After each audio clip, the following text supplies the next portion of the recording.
बिस्मिल्लाहिर्रहमानिर्रहीम, अस्सलाम वालेकुम नाज़रीन। प्रोग्राम यहाँ सब बिकता है के साथ मैं हूँ आपकी मेज़बान शुमाइला नियाज और आप जानते हैं कि इस प्रोग्राम में हम बात करते हैं प्रॉपर्टी से रिलेटेड हर शोबे से। और आज का हमारा जिस पर बात करेंगे वो कंस्ट्रक्शन का शोबा इसमें ज़्यादा है, क्योंकि कोरोना वायरस में जहाँ हर कारोबारी तबका बहुत मुतासर हुआ, लेकिन प्रॉपर्टी का कारोबार जो है वो काफ़ी उसने बूम पकड़ी और ख़ास तौर पर कंस्ट्रक्शन मटीरियल के रेट्स जो है ना उसमें काफ़ी हद तक इजाफा हो गया। इसीलिए हमारे साथ मौजूद होंगे जो कि बिल्डर भी हैं और कंस्ट्रक्शन के शोबे से वाबस्ता हैं, जनाब बासित जफर साहब। अस्सलाम वालेकुम सर, शुक्रिया वक्त देने के लिए। और माहिर कानून का होना भी बड़ा ज़रूरी होता है कि ये जो कंस्ट्रक्शन मटीरियल के अंदर जो इजाफा हुआ है, क्या वाकई में इजाफा हुआ है या मसनूई तरीके से इजाफा हुआ है, या जो बिल्डर्स जो हैं वो घपला करते हैं उन पर भी कोई कानून लागू होता है, अगर होता है तो उनकी रोकथाम कैसे की जाती है।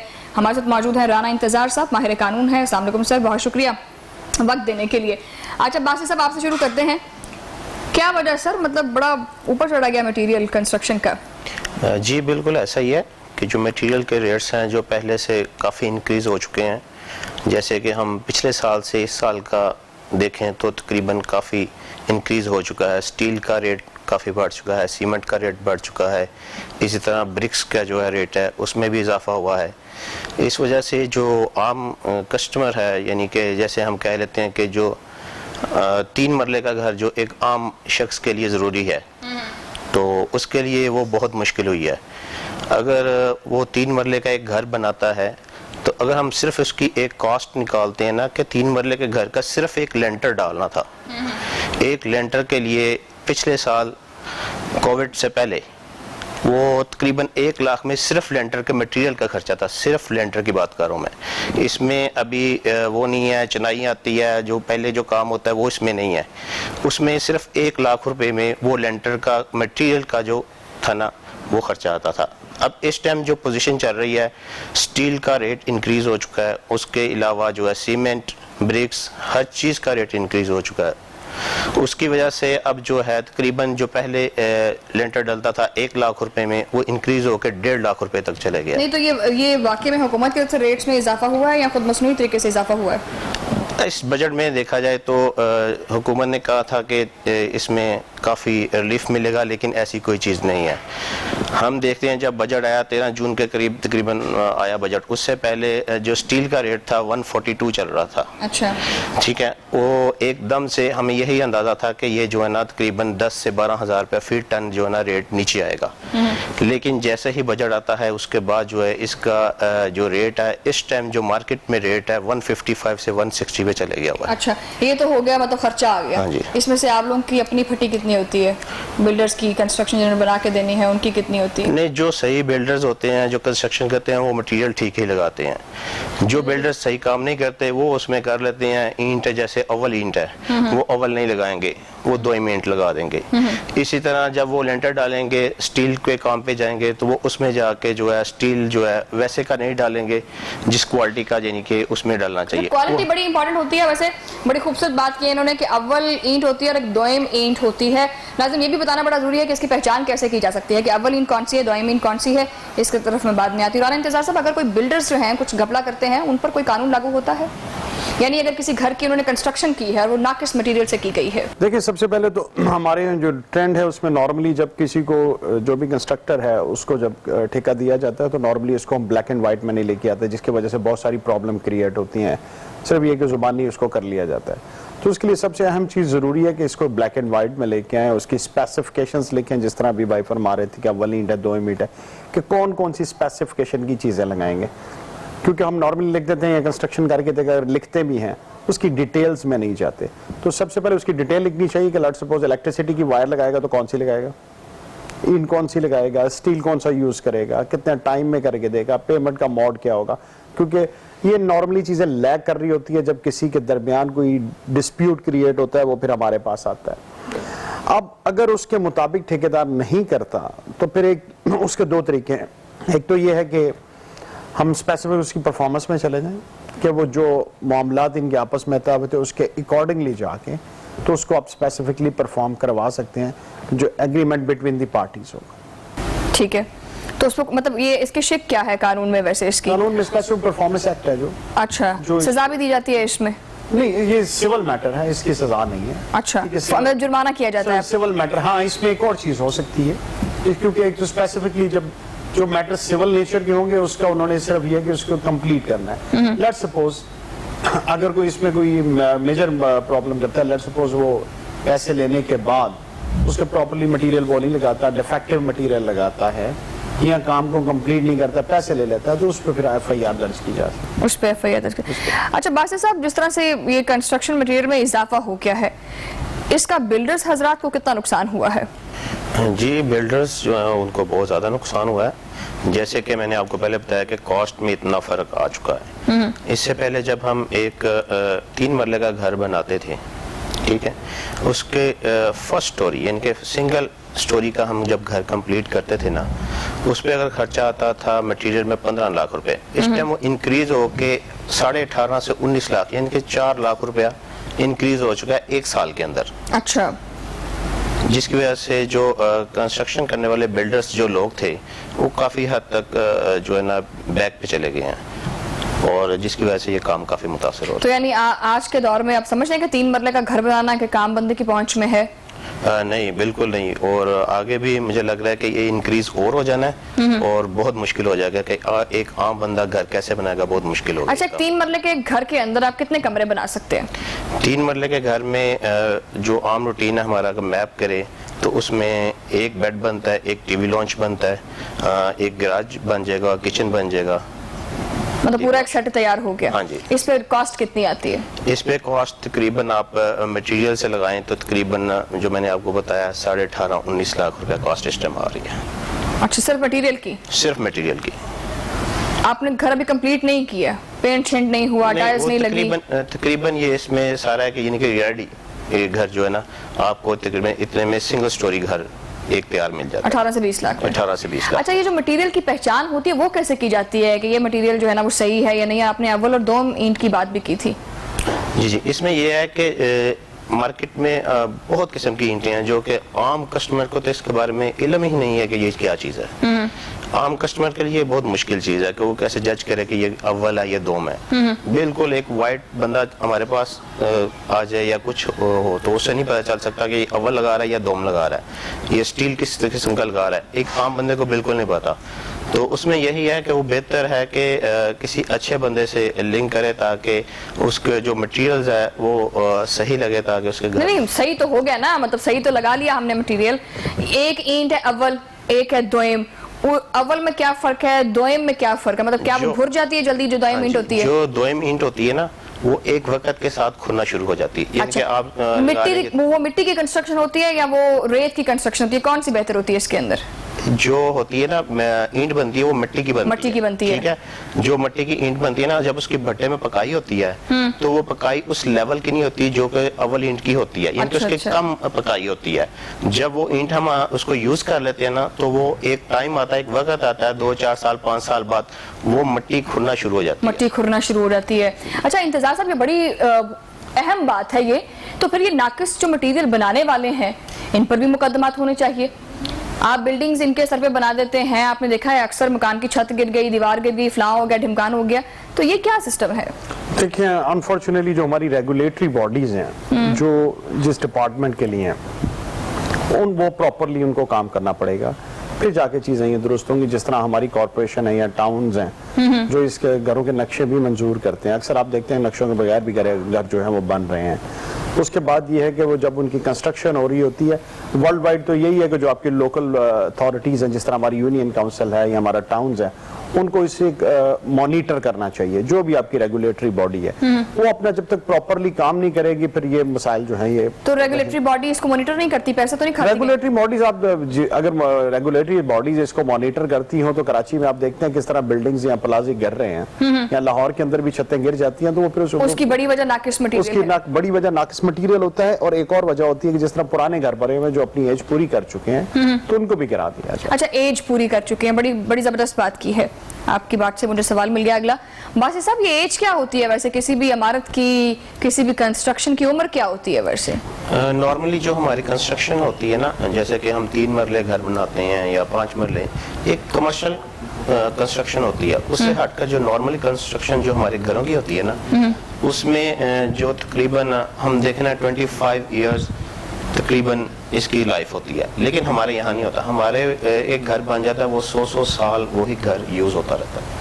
मतलब फिर तो मटेरियल सही हो गया ना, जबरदस्त है मटेरियल तो। नहीं, मटेरियल तो ठीक है, देखिए ना, अब मैंने आपको पहले बताया कि मटेरियल यूज कैसा किया जाता है। आप अगर तो ठीक मटेरियल यूज किया जाएगा, लेकिन अगर हम जाएं देखें तो फिर ये पता चलता है कि एक जो बिल्डिंग है उसकी लाइफ कितनी होनी चाहिए। ये हमारे यहाँ नहीं इस चीज को जज किया जाता है कि लाइफ कितनी होनी चाहिए, वो बस एक दफा बन गया, वो बन गया बस। अच्छा इंतजार साहब, जैसे कोई बिल्डिंग बनती है, किसी की कंस्ट्रक्शन होती है, जैसे कराची की आपने बात की है, तो जब एक बिल्डिंग, खास तौर पर जब हाई राइज बिल्डिंग कंप्लीट हो जाती है, तो रेगुलेटरी बॉडी का काम बनता है कि वो जाके एक दफा उस इमारत की जनाब इंस्पेक्शन करे, देखे कि यार इस यहाँ पर मटेरियल सही इस्तेमाल हुआ है या नहीं हुआ। देखिए, यही हमारे यहाँ मिस्टेक हो रही है। अगर हम जाते हैं अपना, इवन हम यूरोप में नहीं जाते, गल्फ में चले जाते हैं, तो वहां पर भी जब कंस्ट्रक्शन स्टार्ट होती है, उसकी फाउंडेशन से वो शुरू करते हैं उसको, उसकी चेकिंग। अच्छा। कि फाउंडेशन की तो जमीन के अंदर चली गई ना, कि उसमें फाउंडेशन में उसको जो है वो क्या चीजें लगाई गई हैं। उसके बाद जो सीमेंट है, मटेरियल है, स्टील है, ड्यूरिंग कंस्ट्रक्शन आपने चेक करना है, पोस्ट कंस्ट्रक्शन नहीं। जबरदस्त। ड्यूरिंग कंस्ट्रक्शन मटेरियल क्या यूज हो रहा है, और आया ये लोगों के लिए नुकसानदेह तो नहीं है कि फ्यूचर में ये घर गिर जाएगा। जो इसकी SOPs हैं, ये स्पेसिफिकेशंस हैं, जो भी रेगुलेटरी बॉडीज के जो भी उन्होंने बनाए हुए हैं। हमारे यहाँ होता है कि जब घर बन जाता है, अभी तक हम वहां गए ही नहीं है, तो उसके बाद आके चेक करते हैं जी नक्शे के मुताबिक है, कोई वायलेशन तो नहीं की गई। कोई वायलेशन किया, कोई कवर्ड एरिया ज्यादा कर लिया तो उस पर फाइन कर दिया जाता है। मगर अभी तक हमारे यहाँ ये इस पर अभी तक लेजिस्लेशन होना भी बाकी है। रेगुलेटरी अथॉरिटीज को रूल्स एंड रेगुलेशंस भी बनाने पड़ेंगे कि ड्यूरिंग कंस्ट्रक्शन जो मटेरियल यूज हो रहा है वो डिफेक्टिव तो नहीं है और ये गिर तो नहीं मिल जाएगी। इस पर काम होगा तो फिर चीजें आगे चलेंगी। हमारे यहाँ नाज़रीन, हम आपके तमाम तर सवालात का जवाब देते रहेंगे, लेकिन हमारे यहाँ अभी भी लेजिस्लेशन होना बाकी है। क्या कर सकते हैं आप, ये काम तो चलता रहेगा ऐसे ही जैसे चलता आ रहा है। अच्छा बासित साहब, जिस तरह से पिंडी वाली जगह पे हो गया या इस्लामाबाद वाली साइड पर लोग अक्सर ना ब्लॉक्स की कंस्ट्रक्शन करते हैं, वो बड़े बड़े ब्लॉक्स होते हैं, ठीक है, और वो समझते हैं कि बड़े पायदार इसकी कंस्ट्रक्शन होती है। लेकिन हमारे यहाँ पंजाब में, लाहौर में इस चीज़ का उतना रुझान नहीं है। क्या समझते हैं, ब्लॉक्स की कंस्ट्रक्शन बेहतर होती है या ईंट की कंस्ट्रक्शन बेहतर होती है? हमारे पंजाब में बेसिकली जो है ना, ईंट का जो रवाज चल रहा है ना, ये अभी तक लोग इस साइड पे नहीं आए। अभी रिसेंटली एक ईंट शुरू हुई है जो सीमेंट की है, उसे ऐश ईंट के नाम से जाना जा रहा है। ऐश ईंट? हाँ जी। वो लेकिन अभी मार्केट में अवेलेबल नहीं है, क्योंकि वो थोड़ी सी एक्सपेंसिव है, जिस वजह से लोग उस तरफ नहीं जा रहे। अभी ये जो ईंट है ये आसानी से दस्तयाब हो जाती है, लोगों को मिल जाती है जी। ये आसानी से मिल जाती है लोगों को, और लोगों का एक ट्रेंड बना हुआ है कि इसके हमने काम करना है। यानी कि अब वो एक चीज आ गई है मार्केट में, ऐश ईंट आ गई है, लेकिन लोग उस तरफ जाना ही नहीं चाहते। ऐश ईंट से मुराद आपकी क्या, वो ब्लॉक्स है? ब्लॉक्स टाइप एक ईंट है, वो सीमेंट और कंक्रीट की बनी हुई ईंट है। वो साइज में चौड़ी होती है? नहीं, जिस तरह ईंट का साइज है ना, बेसिक जो ईंट हमें मिलती है मट्टी की बनी, उसका मटेरियल डिफरेंट है। अच्छा अच्छा, मट्टी डिफरेंट है। कि वो मड से बनती है, ये सीमेंट से बनती है। अच्छा अच्छा, वो तो इसका मतलब ज्यादा मजबूत होगी उससे। अगर आप सारा घर ही फिर सीमेंट का हो गया ना, सारा घर ही से बहुत महंगा भी तो हो गया है ना फिर। अच्छा नाज़रीन, बासित साहब से हम ये भी चीज जानेंगे कि कभी ऐसा हुआ है कि इन्होंने कोई इमारत तामीर की हो, कोई घर तामीर किया और हमारे LDA साहब आ गए हों वहां पर और बोले नहीं ये तो गैर कानूनी कंस्ट्रक्शन हो रही है, इसको गिरा दिया जाए? ये हम जानेंगे ब्रेक के बाद।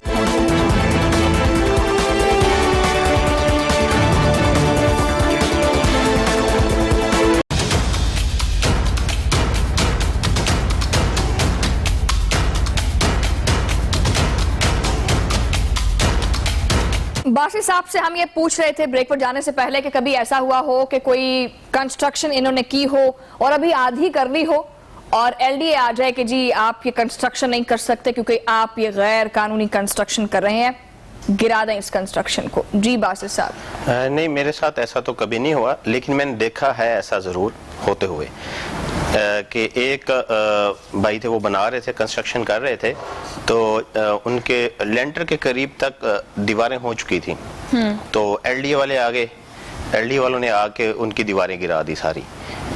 तो जी हमारा मैप आपने मंजूर नहीं करवाया, ये किया वो किया। जिसकी वजह से फिर वो जो है ना उसका काफ़ी नुकसान हुआ। लेकिन उसका ये नहीं मैप उसने जाके बनवाया या पास करवाया, ऐसा कुछ भी नहीं। उसने एलडी वालों को पैसे दिए, जाके अपना काम फिर शुरू करवा दिया।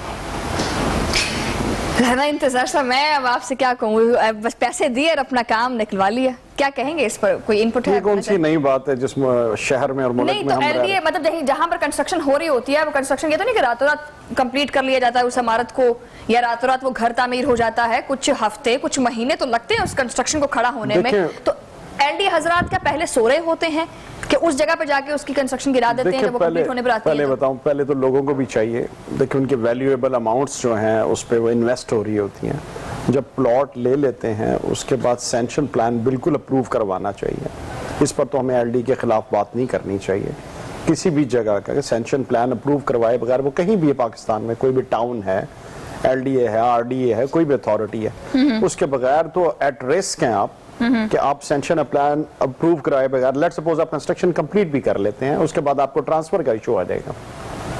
तो जो इसकी प्राइम कंसर्न वो यही है कि सबसे पहले आप उसका जो भी नक्शा है वो अप्रूव करवाएं, उसके बाद कंस्ट्रक्शन शुरू करें। उसके बाद लेकिन ये तो फिर सोसाइटीज के अंदर होता है ना, जो जगहें आउटस्कर्ट्स में हैं, ठीक है। आप सबब एरियाज की बात कर रही हैं, या कच्ची आबादियां हैं, या नॉन प्लान्ड एरियाज जो हैं हमारे, मगर अब तो जो नई एरियाज बन रहे हैं वो तो एलडीए की बात कर रहे हैं।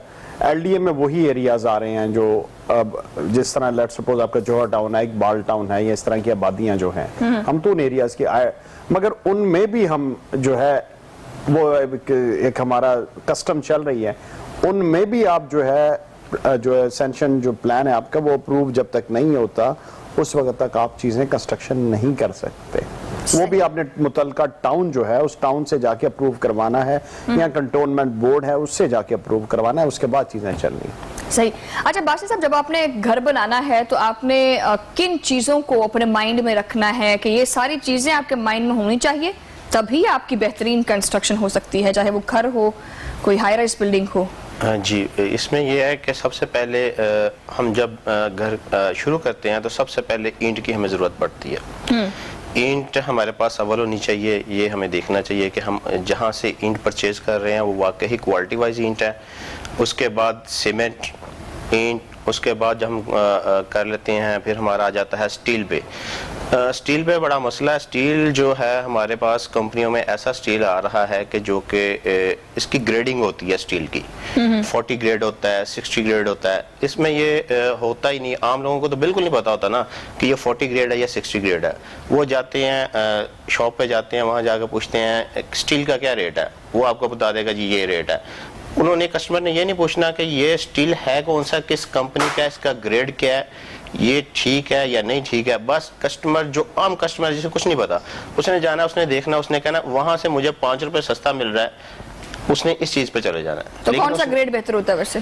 60 ग्रेड सबसे बेहतर है उसके, लेकिन जो आम हमारे रूटीन में जो घर बनते हैं वो 40 ग्रेड ज्यादा यूज करते हैं। तो 60 ग्रेड की पहचान क्या, वजन में कोई फर्क होता है क्या? नहीं, वेट का नहीं इसमें आता है, इसके जो होता है असल में लेबोरेटरी टेस्ट से इसका पता चल जाता है ये 60 ग्रेड है। लेकिन जो कंपनियां बना रही हैं फर्स्ट के 60 ग्रेड है, वो कंपनियां वाकई ही 60 ग्रेड ही देती हैं।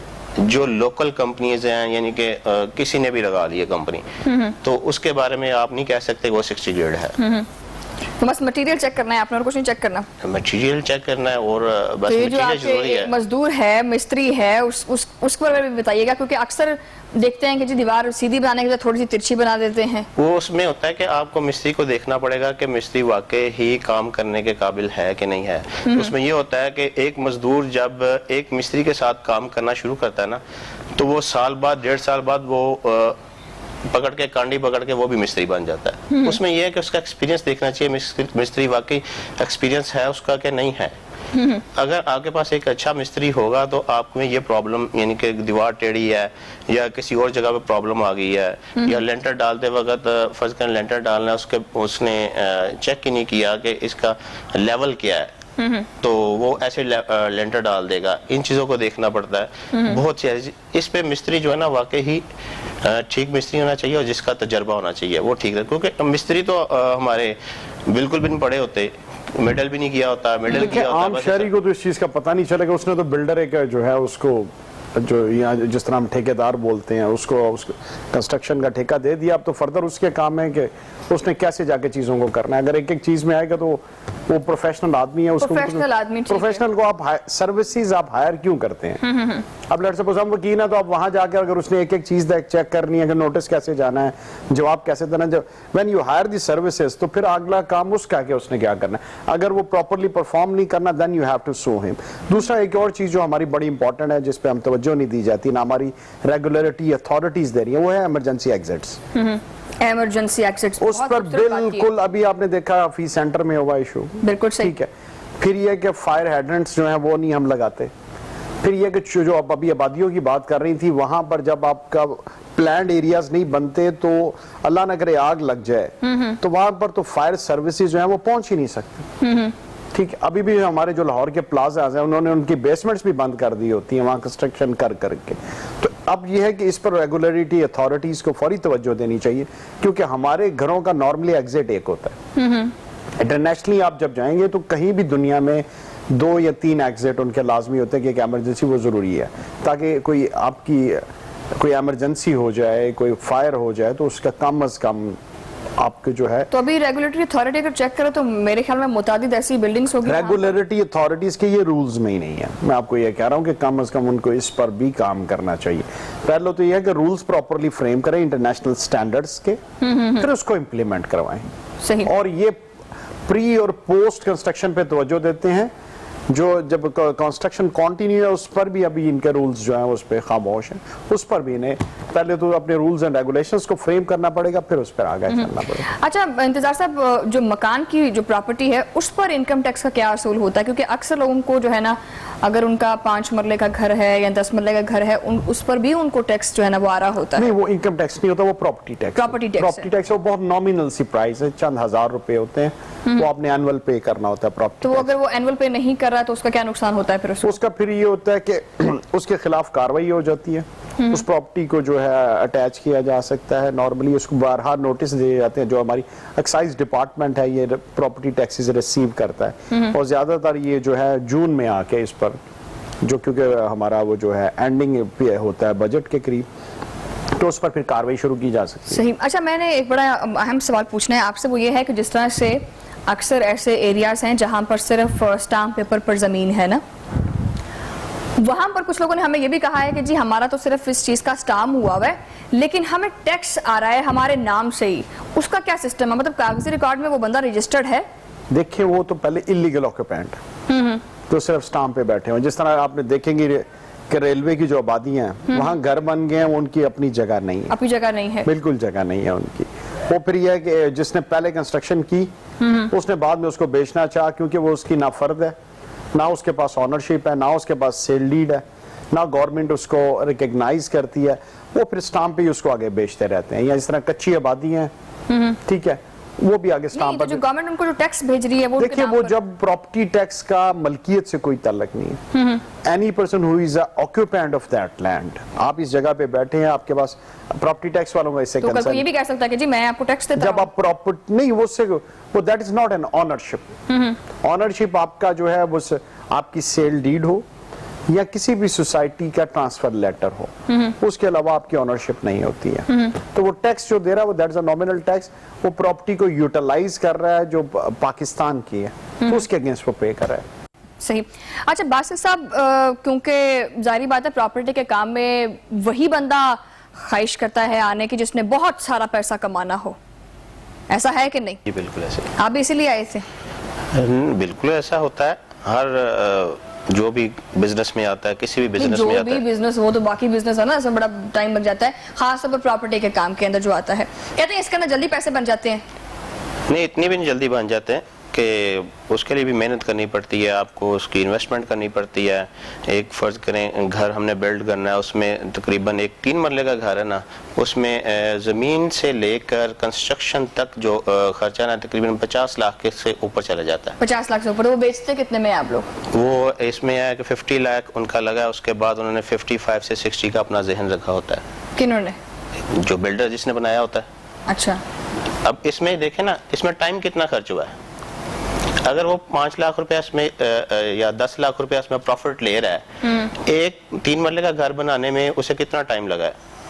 उसे 4 माह लगे। हमारे नाज़रीन को बताएं कि 3 मरले का घर बनाने में कितना टाइम लगता है? हाँ, 4 से 5 माह लगते हैं इसको बनाने के लिए, बिल्कुल रेडी पोजीशन में लेके जाने के लिए। 4 से 5 माह 6 माह तक भी ये चला जाता है टाइम पीरियड। उसके बाद वो मार्केट में इसको सेल के लिए लेके आता है। जब वो सेल के लिए से लेके आता है तो उसमें भी उसे 4 से 5 माह 6 माह बल्कि साल भी वो लेके बैठा रहता है। अच्छा, एक बड़ा खास किस्म का सवाल ये भी है, लेकिन अभी मेरे ब्रेक का वक्त हो चुका है।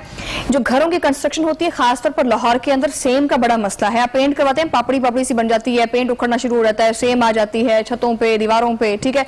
दूसरा, राना इंतजार साहब से मेरे सवालात भी रहते हैं, उनसे पूछूंगी कि नया पाकिस्तान हाउसिंग स्कीम आ रही है और जो है ना वो हुकूमत पाकिस्तान की तरफ से जो है ना वो अपार्टमेंट्स भी दिए जा रहे हैं और ये जो कर्जा भी दिया जा रहा है, इसके क्या रूल्स एंड रेगुलेशंस हैं, किस तरह से आपको मिलेगा, ये हम आपको बताएंगे इस ब्रेक के बाद। वेलकम बैक नाज़रीन, और जो है ये हमारे प्रोग्राम की आखिरी ब्रेक थी और इस वक्त हम अपने प्रोग्राम के आखिरी मराहिल में जा चुके हैं। और जब हम आखिरी मराहिल में होते हैं ना, बहुत से क्वेश्चंस वहीं से उबलना शुरू होते हैं। अच्छा, ब्रेक पर हमारा एक और बड़ा इंपॉर्टेंट सवाल ज़हन में आया। राना इंतजार साहब, अक्सर ये होता है कि जमीन पर कब्जा किसी और साहिब का होता है, वो बंदा वो अपना कब्जा छुड़वा नहीं पाता है और कोई थर्ड पार्टी इसको कहती है कि जी आप मुझसे इतनी रकम ले लें, उस कब्जे को मैं जानूं, मेरा काम जाने। This is a terms and condition between the both two parties जिसको लीगली इन्फोर्स नहीं कर सकते। लेट्स सपोज जिस तरह आप कह रही हैं कि वो किसी ने कब्जा कर लिया होता है, वो आगे प्रॉपर्टी को आगे से फर्दर जो है कि थर्ड पार्टी को सेल कर देते हैं, वो लोएस्ट प्राइस पे कर देते हैं, either 25%, 30%, what ever decided between both the parties कि मुझे इसी तरह प्रॉपर्टी बेच दें, मैं जानूँ और जो पोजेसर है उस प्रॉपर्टी का वो जाने। तो ये उनके आपस में जो भी डील होती है, उसके बाद ये उसकी लिटिगेशन है या कोई और है तो वो उसे ओवरटेक कर लेते हैं। वो जो ऑनर होता है या वो सेफ एग्जिट लेके वहां से वो निकल जाता है। ये दोनों। अच्छा, वो ऐसा से बोले, मैं आपको बताता हूँ इसके बारे में। अच्छा, बताइएगा प्लीज। अच्छा, इसमें ये है कि जब एक किसी का प्लॉट होता है, मालिक वो है, लेकिन उस जगह पे कब्जा हो गया, अब वो कब्जा थर्ड पार्टी ने कर लिया, जिस पार्टी ने भी कब्जा कर लिया। अब जो जिसका प्लॉट है वो कहता है कि मैं इसको प्लॉट को अपने को किस तरह वापस लूँ, उसे वापस नहीं लिया जाता, क्योंकि जो कब्जा करने वाले ग्रुप्स हैं वो स्ट्रांग होते हैं, तो आम बंदे के लिए उनके साथ बहुत मुश्किल हो जाता है। इस वजह से अब जिसने कब्जा किया होता है ना, वो एक थर्ड बंदा जो है ना अपने पास से लाता है, वो एक किसी और बंदे को कहेगा कि ये वो मालिक है, इसकी ये जगह है, मैंने इस पे कब्जा किया हुआ है, आप जाओ जाके से डील करो। वो जो थर्ड बंदा होगा वो हो जाएगा उस मालिक के पास, भाई आपकी जमीन पे तो हो गया कब्जा, सही, ठीक है, आपकी ये जमीन इतने की तो है नहीं, आप पेपर्स मुझे दे दो, आपकी जमीन है 30 लाख की, मैं आपको इसके देता हूँ 10 लाख 8 लाख रुपया देता हूँ। तो जिसकी जमीन पे कब्जा हुआ होता है वो कहता है मुझे 8-10 लाख ही मेरा मिल जाए, वही काफी है, वो से 8-10 लेके पेपर उसको दे देता है। कोर्ट कचहरी में चक्कर कौन लगाए ना अब। हाँ जी, तो वो 8-10 लेके उसे पेपर्स दे देता है, वो पेपर्स लेके असल जो जिसने कब्जा किया होता है ना, वो पेपर्स उसी के पास चले जाते हैं। वो जमीन पे जो काबिज हुआ होता है वो लीगल तरीके से उस जमीन का मालिक बन जाता है। क्या बात, पर आपने ऐसा करना नहीं है, ये गैर कानूनी है, ठीक हो गया। अच्छा जी इंतजार साहब, नया पाकिस्तान हाउसिंग स्कीम के तहत जो कर्जा दिया जा रहा है, हमारे बहुत से व्यूवर्स हैं, इवन कि मैं खुद भी हूं, जो मुझे नहीं पता कि इसकी टर्म्स एंड कंडीशंस क्या हैं, क्योंकि सुनने में चीज आ रही है कि आपके पास या तो ये प्रॉपर्टी होनी चाहिए, ये कागजात रखवा के, और आप जो है ना वो इतना कर्ज ले सकते हैं। देखिए, although I'm not a banker to answer such sort of questions, मगर इसमें यह है, एक तो उनकी जो प्राइम कंडीशन है वो तो ये है कि आपके पहले आपके नाम कोई घर ना हो, जमीन ना हो, फिर आपके लिए क्वालिफाई करते हैं। उसके बाद उन्होंने इसके 3 टियर्स बनाए हुए हैं, 50 लाख, 1 करोड़, 2 करोड़। उसमें यह है कि आपको लोएस्ट इंटरेस्ट रेट पे, वो इंटरेस्ट रेट इतना कम है कि आप जिस तरह वर्ल्ड वाइड होता है कि वो घर ले लेते हैं बैंक्स वगैरह से, तो जो हमारे यहाँ नॉर्मली हम रेंट पे करते हैं वो उसकी किस्त देते रहते हैं, वो 15-20 साल के बाद घर उनके नाम हो जाता है। ये एक अच्छा इनिशिएटिव है गवर्नमेंट का, लोअर इनकम जो हमारा तबका है उसको घर जो है फराहम करने का। तो इंटरेस्ट रेट उन्होंने उसका 3% रखा है, तो वो 1 करोड़ का ले लेते हैं या तो उसके लिए घर कुछ खरीद, उनको क्योंकि वो मेरा ख्याल है उसमें वो जो उन्होंने जो है वो जिसके टर्म्स एंड कंडीशंस है वो कोई इतनी सख्त नहीं है, ठीक है। तो उसके लिए मतलब आपको कोई प्रॉपर्टी अपनी रखवानी नहीं, पड़ती प्रॉपर्टी है? कोई चीज नहीं रखवानी पड़ती वहाँ पे, सिंपली क्या बैंक से जाके आपके सिर्फ ये आपके नाम कोई प्रॉपर्टी पहले ना हो, पहले ना हो तो आप ले सकते तब हैं, आप बिल्कुल एम्प्टी हैंड्स हैं। बिल्कुल एम्प्टी हैंड्स हैं। बिल्कुल सही। अच्छा बासित साहब, क्या समझते हैं आपके जो नया पाकिस्तान हाउसिंग स्कीम है, इसका फायदा होगा आवाम को? लेकिन जो इसमें बहुत मुश्किल था, अब सुनने में आ रहा है कि थोड़ी आसानियां पैदा की हैं। कुछ जानने वाले लोग थे, वो गए थे बैंक के पास कि भाई हमें लोन लेना है, लोन लेके घर बनाना है, तो उन्होंने कुछ ऐसे शराइत रखी कि जो एक आम बंदा उसके लिए बहुत मुश्किल थी। क्या शराइत थी वो? उन्होंने कहा जी पहले आपने जो प्रॉपर्टी परचेज करनी है उसके पेपर्स लेके आए, आपने जो प्रॉपर्टी परचेज करनी है उसके फर्ज करें कि वो 30 लाख की या 40 लाख की प्रॉपर्टी है, वो जो प्रॉपर्टी आपने लेनी है, यानी कि इस तरह की कंडीशंस थी कि वो यानी कि प्रॉपर्टी पहले ही आपके नाम हो, यानी कि आप उसे खरीद लें, परचेज कर लें, फिर हम आपको उस पे लोन देंगे। अब जिसके पास पैसे नहीं वो पहले से परचेज कैसे कर सकता है? बिल्कुल सही बात है। वो उसको परचेज कैसे करेगा? अगर वो परचेज कर लेता उसे बैंक से लोन नहीं मिलता, तो जो उसके पास 5 या 10 लाख रुपए पहले और कोई पड़ा आपको था, कागज भी तो नहीं देगा ना वैसे तो जमीन के। जी बिल्कुल, वो बयाना कर लेते ना, वो 5 लाख 10 लाख उसको बयाना कर लेगा। बयाना करने के बाद क्या होगा, उस लोन के लिए बैंकर के पास जाएगा, बैंकर्स वो लोन नहीं देंगे, जब उसको लोन नहीं मिलेगा वो उसका जो 5 लाख है 10 लाख है वो भी डूब जाएगा, वो भी गया। इस तरह नहीं होना चाहिए, मेरे ख्याल काफ़ी आसानियाँ पैदा करनी चाहिए ताकि आम जो शख्स है उसके लिए ये प्रॉब्लम्स ना हो कि उसने अगर घर लेना है तो वो आसानी से घर ले सके। अच्छा बासित साहब, क्योंकि आप बिल्डर हैं तो मेरे दिमाग में भी ये सवाल आ रहा था कि जो तहखाने होते हैं, बेसमेंट्स बनाई जाती हैं, ये कितनी मुफीद होती हैं एक घर के लिए? हमारे इधर पंजाब में जो बेसमेंट्स है ना, इसमें जो आम जो बेसमेंट बनते हैं घरों में वो इतने कामयाब नहीं होते हैं, लेकिन जो हमारे कमर्शियल यूज़ में जैसे बेसमेंट बनते हैं उसमें मटेरियल सही तरह यूज़ करते हैं, वो बेसमेंट यूजेबल होते हैं। लेकिन जैसा कि लोग घरों में बेसमेंट बना लेते हैं, वो उस तरह की कंस्ट्रक्शन उसकी नहीं करते जिस तरह की होनी चाहिए कंस्ट्रक्शन, वो मटेरियल को उस तरह से नहीं करते, उसमें सरिया उस तरह से नहीं लगता, उसमें उसको कंक्रीट उस तरह की नहीं की जाती, जिसकी वजह से वो क्या होता है, जो बेसमेंट बना होता है एक वक्त के मुताबिक वहाँ जो है सीपेज का मसला आ जाता है, पानी का मसला आ जाता है, वो प्रॉब्लम्स आने शुरू हो जाती है। अच्छा, एक सवाल जो हम ब्रेक पर जाने से पहले डिस्कस कर रहे थे कि घरों में जब ये सेम आ जाती है, इसकी रीज़न क्या होती है छतों पे या दीवारों पे?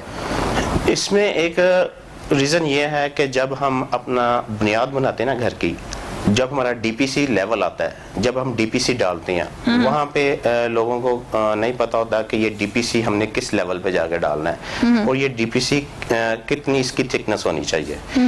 कुछ लोग ऐसे भी होते हैं जो डीपीसी डालते ही नहीं है, डीपीसी ना डालने की वजह से सेम आती है। डीपीसी क्या है वैसे? डीपीसी एक होती है बुनियाद, बुनियादों तक, यानी कि एक घर के वो पाँव है, जब पाँव तक वो फाइनल होता है उसके बाद उसका एक डीपीसी होता है, कंक्रीट से वो सीमेंट से उसकी तय होती है, वो उस पे लगती है, तो वो ना करने की वजह से हो जाता है सैलाब आ जाता है। अगर उसको किया जाए प्रॉपरली तरीके से, सही तरीके से उसकी थिकनेस बनाई जाए तो फिर उससे बचा जा सकता है। वैसे भी हमारा ये जो एरिया है ना, ये लाहौर का, इसमें सेम का बहुत मसला आ रहा है, कुछ लोग करते भी हैं लेकिन सेम फिर भी आ जाती है, ये कुछ मिट्टी में कुछ है ऐसा कि जिसकी वजह से सेम आ जाती है। सही।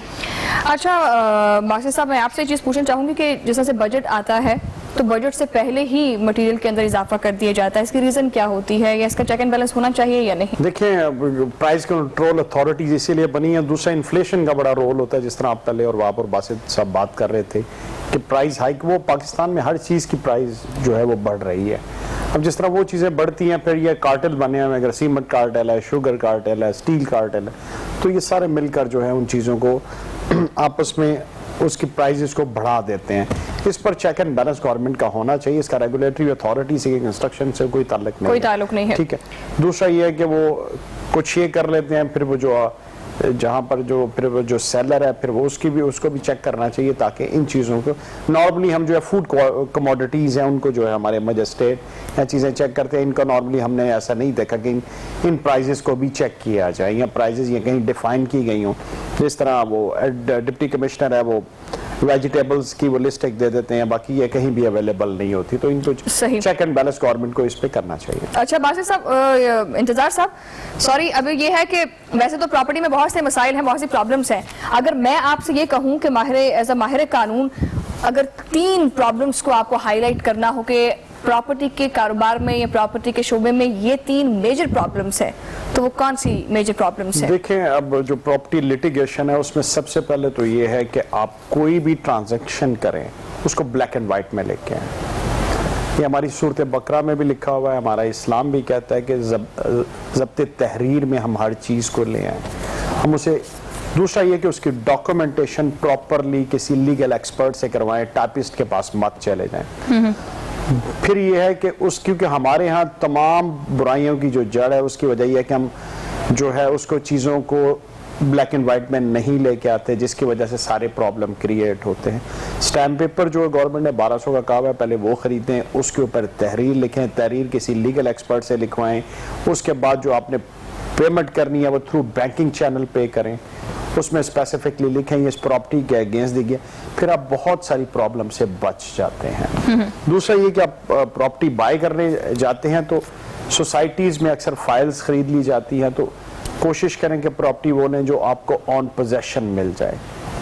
जो सोसाइटीज़ या जो है वो उसको आगे ये वाली इन्वेस्टमेंट उठाते हैं, अगले प्रोजेक्ट में डाल देते हैं, साल साल वो जो है चलते रहते हैं। और जब कोई प्रॉपर्टी बाय आप करने जा रहे हैं, मुश्तरी होशियार बाश हमारे एक टर्म है केविएट एम्पटर हम उसे बोलते हैं, उससे पहले उसकी प्रॉपरली वेरिफिकेशन कर लें कि प्रॉपर्टी जिससे आप खरीद रहे हैं उसी के नाम है, मुतलका इदारे से जाके चेक कर लें, उसके बाद प्रॉपर्टी बाय करें। इसके लिए हमारे यहाँ क्योंकि नॉर्मली हम उस वक्त जो है केयरलेसनेस का मुजाहरा करते हैं, जिसकी वजह से ये सारी प्रॉब्लम्स आती हैं।